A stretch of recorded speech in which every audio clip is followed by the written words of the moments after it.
విద్యార్థులు వినాయకుని జననం గణాధిపత్యం గురించి ఒక అందరూ చప్పట్లతోటి వాళ్ళని ఆశీర్వదించాలని కోరుకుంటున్నారు.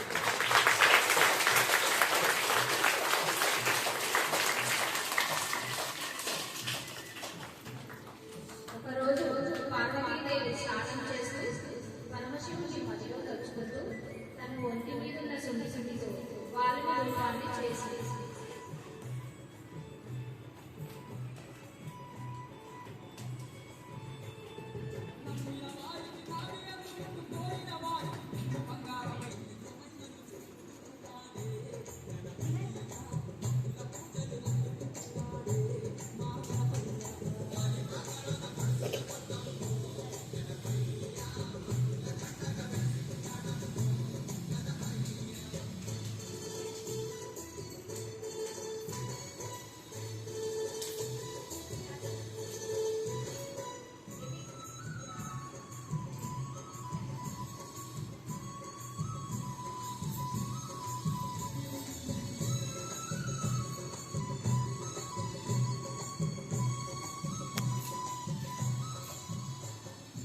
తన పుత్రుని చూసి ఎంతో సంతోషిస్తుంది.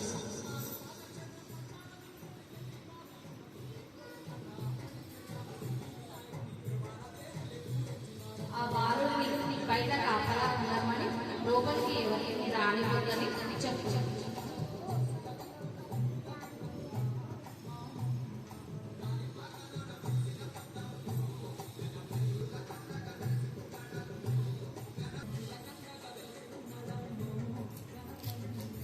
కొద్దిసేపటి తర్వాత శివుడు తన ప్రమద గణాలతో కలిసి తన నివాసానికి వస్తాడు. లోపలికి వెళ్ళబోయిన శివుడిని ఆ బాలుడు అడ్డుకుంటాడు.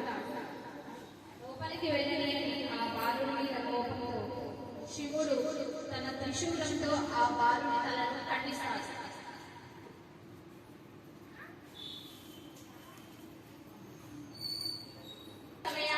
వచ్చిన పార్వతీదేవి చనిపోయిన తన కొడుకును చూసి ఏడుస్తూ బాధతో తన కొడుకును బ్రతికించమని శివుని కోరుకుంటుంది.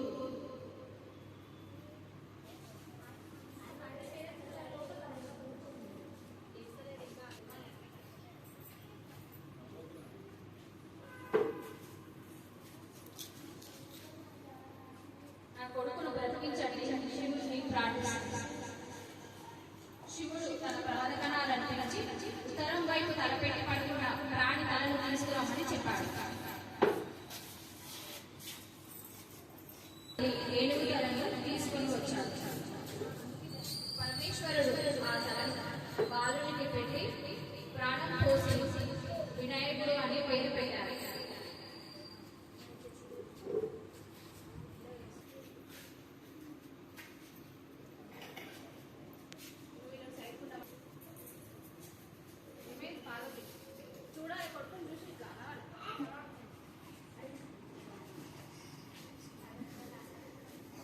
పార్వతీదేవి తన ప్రాణం పోసుకున్న కొడుకును చూసి చాలా సంతోషిస్తుంది.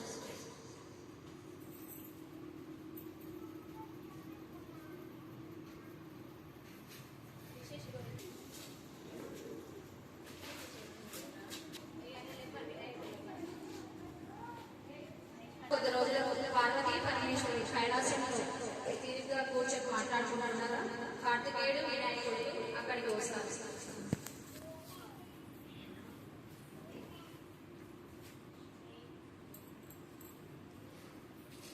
కార్తికేయుడు మా ఇద్దరిలో అధికారం ఎవరికి ఇస్తారు అని శివుడిని అడుగుతాడు. దానికి శివుడు ఎవరైతే ఈ ప్రపంచాన్ని నిలువుగా చూపిస్తారో వారికే ఆధిపత్యం ఇస్తాము అని చెప్తాడు. దానికి వినాయకుడు నా ఈ ఆకారంలో ఎలుక మీద ఎలా తిరిగి వస్తాను అని బాధపడతాడు. కార్తికేయుడు మాత్రం తన వాహనం ఎక్కి నాదే విజయం అనుకుంటూ అక్కడి నుండి వెళ్ళిపోయాడు.